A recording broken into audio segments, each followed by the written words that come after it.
오늘 생명의 말씀 고린도전서 15장 12절과 19절 말씀 이제 가지고 생명의 부활로 나오는 자들이라는 제목을 갖고 여러분과 함께 말씀의 떡을 나누겠습니다. 예수님께서 죽은 자 가운데서 살아나셨습니다.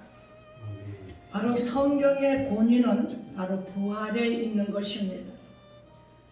믿는 자들에게 마지막 날에 부활하기 위해서 약속의 성령을 이제 보내서 인치시고 성도들에게 보증해 주셨습니다. 예수님께서 약속하신 것 가운데 우리가 부활이라는 능력을 우리가 체험하게 되는 겁니다. 부활이 없으면 기독교가 자랑할 것이 없습니다. 우리가 예수를 믿고 구원을 받았을 뿐만 아니라 부활에 우리가 능력을 얻어서 죽음에서 깨어나 참된 진리 안에서 생활하는 성도들이 우리가 되었던 것입니다. 여러분, 누가 부활에 들어갑니까? 요한복음 5장 29절 말씀에 보니까 선한 일을 행하는 자는 생명의 부활로, 악한 일을 행하는 자는 심판의 부활로 나온다 했습니다. 그러면 선과 악은 뭡니까? 예수님의 시각으로, 예수님의 기준으로 보는 선과 악을 이야기하는 것입니다. 우리가 예수를 믿고 구원을 받았다, 우리가 죄 사함을 받았다 할 때, 또 우리가 영생을 얻었다 했을 때 바로 예수님의 기준으로 우리가 선을 행하는 것입니다.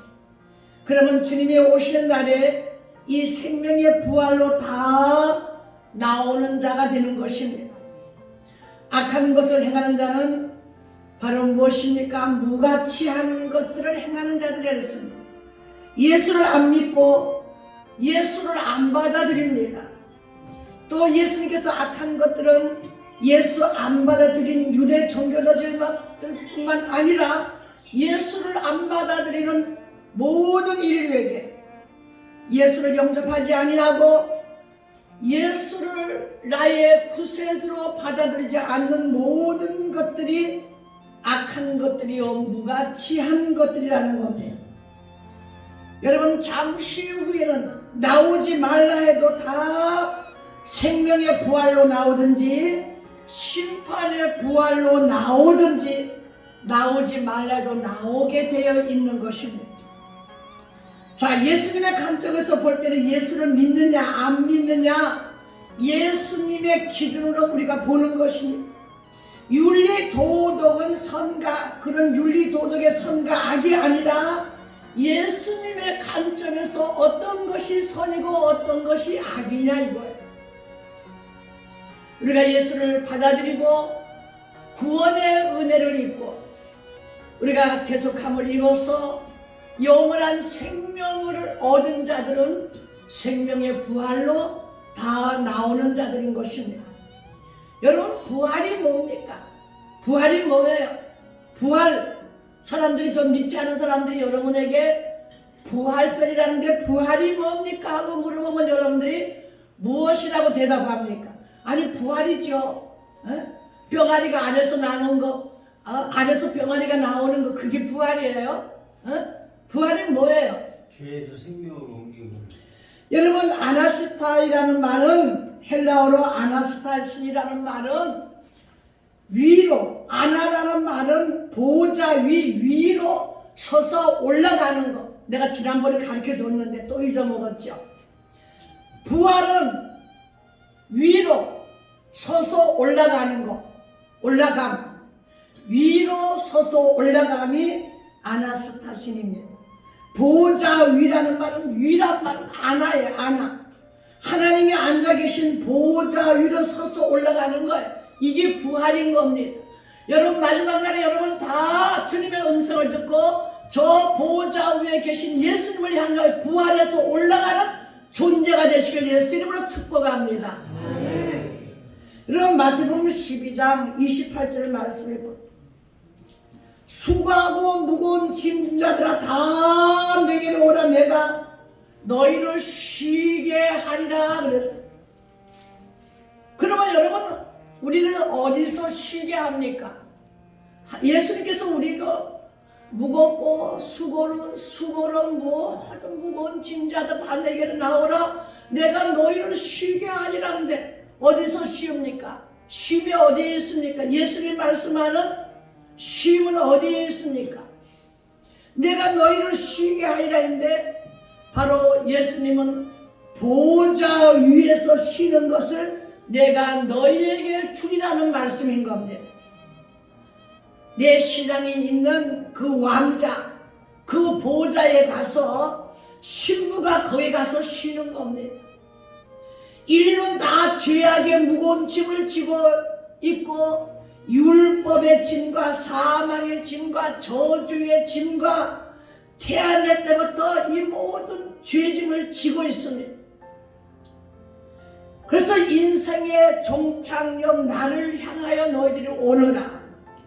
내가 예수가 앉아있는 바로 그 보좌 위에 올라가서 그곳에 가서 영원한 안식이 있는 것입니다. 이 세상에는 쉼이 없어요. 날마다 힘들고 어렵고 바쁘고 쉼이라는 것이 없어요. 근심 걱정 얼마나 고달픈 인생을 삽니까? 그러나 우리가 예수님이 앉아 계신 그 보좌 위에 올라가서 영원한 안식이 있는 거예요. 그래서 보좌 위에 올라가면 천군 천사가 여러분들을 수종들 것입니다. 부활에는 두 가지가 있습니다. 여러분 이 두 가지는 부활의 두 가지는 예수를 안 믿는 자들은 심판의 부활로 나가고 예수를 믿는 자는 뭐예요? 생명의 부활로 나오는 거예요. 그래서 예수를 안 믿는 자는 심판의 부활로 나오는데 딱 이제 그 영혼을 살려서 부활시켜서 영원한 지옥에 넣는 겁니다. 그래서 죽은 자들도 다시 살려서 심판의 부활로 나오게 되는 것이에요. 예수를 믿는 자는 생명의 부활로 나오는데 우리는 예수님께서 수많은 천군 천사를 보내서 우리를 영접해 주실 겁니다. 여러분 인생은 불멸의 존재인 겁니다. 불멸의 존재라는 것은 뭐예요? 여러분 우리가 지금 이 땅에서 사는 것이 중요한 것이 아니라 내가 죽은 다음에 다시 부활해서 불멸의 존재로 내가 지옥에 들어가는 것이냐 내가 영원한 생명을 받아서 내가 하나님 보좌 위에 올라가는 것이. 그래서 무가치한 자들은 유대 지도자들이 그 종교 지도자들이 예수를 배척할 때 그 사람들 보고 무가치한 자들은 지옥의 땔감이라고 말씀하십니다. 하늘나라도 가치를 얘기합니다. 여러분 이 땅에서도 가치를 따집니다. 얼마 주고 샀어? 얼마짜리 옷이야? 아니 얼마짜리 자동차야? 얼마짜리 집이냐고 가치를 따지잖아요. 여러분 하늘나라 가서도 천하보다 귀한 생명들이 올라올 때 천하하고도 바꿀 수 없는 귀한 영혼이 올라올 때 이 생명을 부활로 나오는 자들을 향해서 하나님은 여러분과 나를 향하여 너희는 참으로 나의 존귀한 자라고 영접해 주실 줄 믿습니다.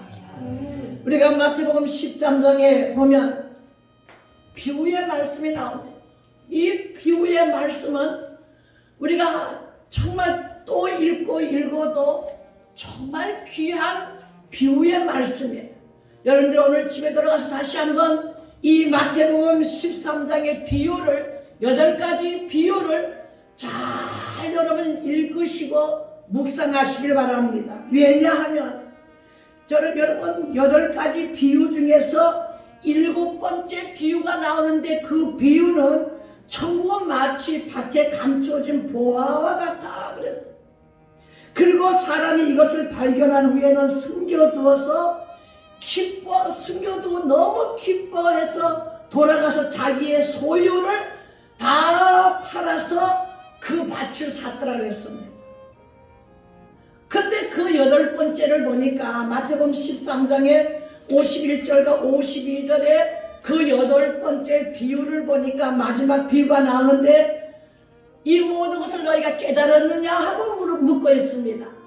너희가 이 비유를 읽고 난 뒤에 너희들이 깨달았느냐? 그럼 뭐를 깨달아야 되느냐? 여러분 52절에 가서 보니까 마치 새 것과 옛 것을 그 곳간에서 내오는 집 주인과 같아 그랬어요. 이게 뭔 말입니까? 여러분 옛 것이라는 것은 구약의 구속사를 옛 구약의 창고에 있는 구약의 구속사를 얘기하는 겁니다. 여러분 새 것이라는 것은 신약 창고에 있는 새로운 신약의 구속사의 진리와 신구약의 곡식 창고로 들어가서 끌고 나와서 마음 백성들에게 영혼의 양식을 주라는 겁니다. 할렐루야. 여러분들 그 지금까지 여러분 어떻게 보았습니까? 옛 것과 새 것, 구약의 구속사의 말씀과 신약의 구속의 말씀을 여러분들은 주인이에요. 창고 주인이에요. 이 성경을 갖고 있는 창고 주인이에요.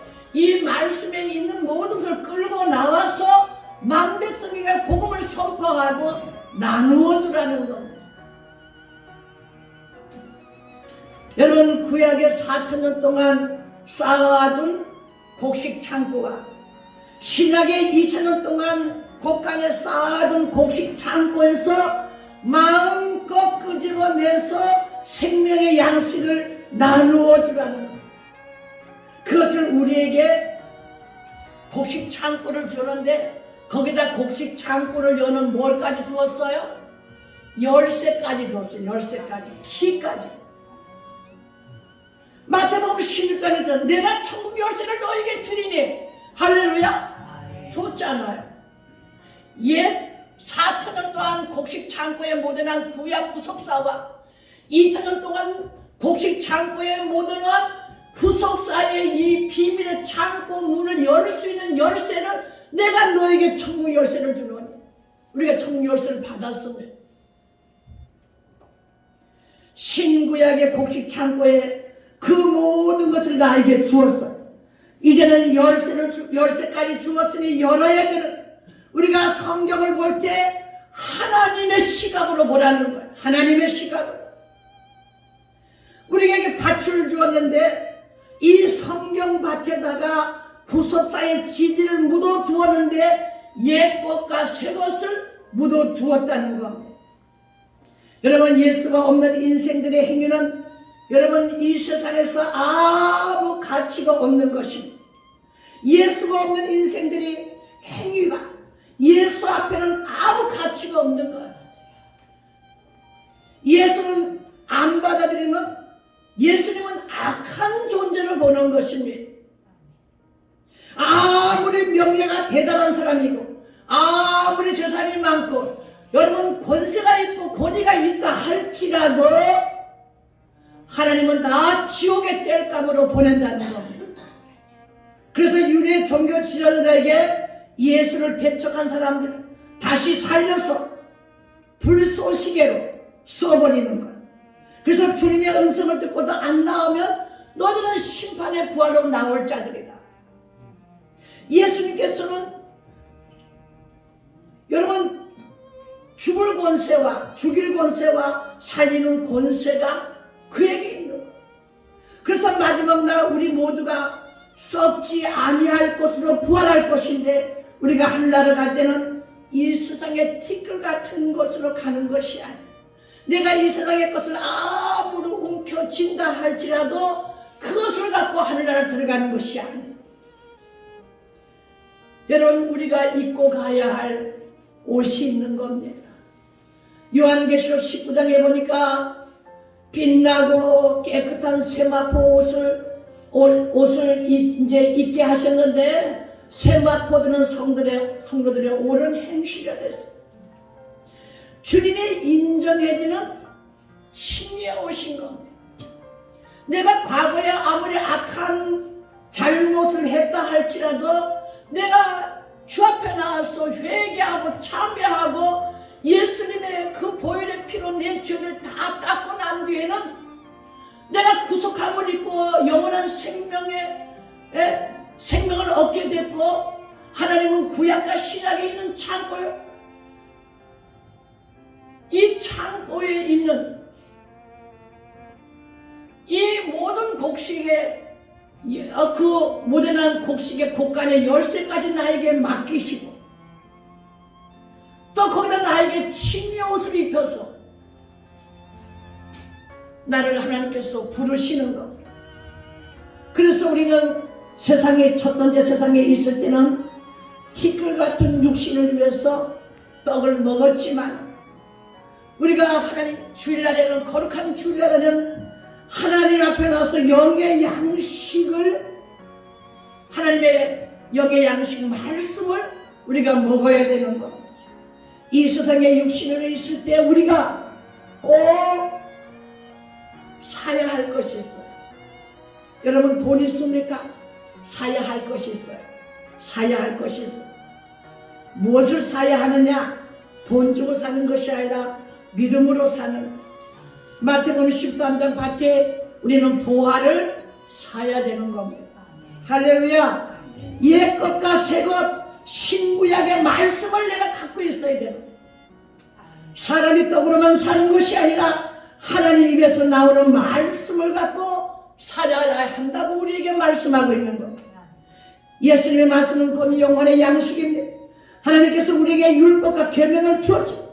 이 율법과 계명은 하나님의 말씀을 먹게 하는 것. 그래서 내 말은 생명이었어. 예수 그리스도의 말씀은 생명이고, 이 살리는 것은 영이니, 예수의 몸은 곧 영이니, 죽은 우리의 영혼이 예수의 몸과 피로 연합이 되어서 우리 영이 살아야 되는 것. 우리가 이 땅에 있으면서 하나님의 말씀이 내 안에 오고, 내가 예수님 안에 들어갔어. 예수님과 내가 하나가 되어서 그리스도의, 하나님의 그리스도의 말씀으로 우리가 사는 역사가 있기를 예수 이름으로 축원합니다. 우리가 말씀으로 우리가 영생을 얻어가니, 성도는 말씀으로 우리가 살았으니, 또한 말씀은 곧 영이니, 이 영은 영원한 날에, 그날에 영원한 부활이 있는 것. 요한복음 6장 55절에 너희 속에 생명의 말씀은 곧 빛이니라. 영이신 하나님 말씀이, 여러분 그 영의 하나님의 이 말씀, 우리에게 주신 이 말씀의 탯줄을 붙잡고, 하나님의 신령한 탯줄을 붙잡고 있을 때, 어린아이가 어머니 뱃속에서 그 탯줄을 붙잡고 10달 동안, 3날 동안 같이 우리가 하나님의 신령한 말씀의 탯줄에 그 공급함을 받아서 우리가 이 땅에 사는 날 동안은 어머니 뱃속에 있는 것 같이, 10달을 있는 것 같이, 여러분들이 100세를 산다 할지라도 그 100년 동안을 그 말씀의 탯줄을 붙잡고 있을 때, 그 탯줄에서 나오는 말씀은 여러분에게 영향이 되고, 여러분에게 영적인 큰 권세를 얻게 하시고, 마지막 날에 영생의 부활에 들어가게 되는 것입니다. 그래서 하나님 말씀을 우리가 밧줄을 붙잡고 성령의 은혜와 진리로 살아갈 때, 왜냐하면 우리가 하나님 말씀을 보면, 왜냐하면 하나님의 자신 안에, 바로 그 아버지 자신 안에 영원한 생명을 가지고 있는 것처럼, 이와 같은 방식으로 아들에게도 그 생명에 있게 하시고, 또 그를 믿는 모든 여러분들에게, 우리에게도 똑같이 영원한 생명을 가지도록 우리에게 허락하셨기 때문인 것입니다. 할렐루야. 믿으십니까? 아버지 안에 있는 그 생명이 아들 안에, 아들 안에 있는 생명이 여러분과 내 안에. 그래서 예수님이 내가 아버지 안에, 아버지가 내 안에, 너희가 내 안에, 내가 너희 안에, 이것이 여러분이 되시기를 바랍니다. 그래서 예수를 믿든지 안 믿든지 똑같이 마지막 날에는 부활로 나오게 되는 겁니다. 그래서 영생의 부활로, 또는 심판의 부활로 나오게 되는 것입니다. 그 누구도 아들의 심판대 앞에 누구든지 설 수밖에 없는 거예요. 예수를 믿지 아니하면 마지막 날에는 심판대 앞에 설 수밖에 없는 거예요. 여러분, 이 땅에서도 죄를 지으면 그 카메라 앞에 서가지고 부끄러운 모습을 많은 사람들이 보지 않습니까? 우리가 하나님 앞에 갔을 때, 우리가 예수 앞에 갔을 때, 이 땅에서 우리가 모든 죄, 원죄, 작업죄, 고범죄, 우리의 손과 발, 우리의 마음과 우리의 온 육신을 지었던 모든 죄가 저 십자가에서 피 흘리고 돌아가신 죽으신 그 예수의 피로 씻김을 받고 죄사함 받고 구속을 받아서 영원한 생명에 우리가 들어가는 여러분과 내가 되기를 예수 이름으로 축복합니다. 여러분과 내가 영생의 부활로 나가는 자가 되기를 예수 이름으로 축복합니다. 기도하시겠습니다.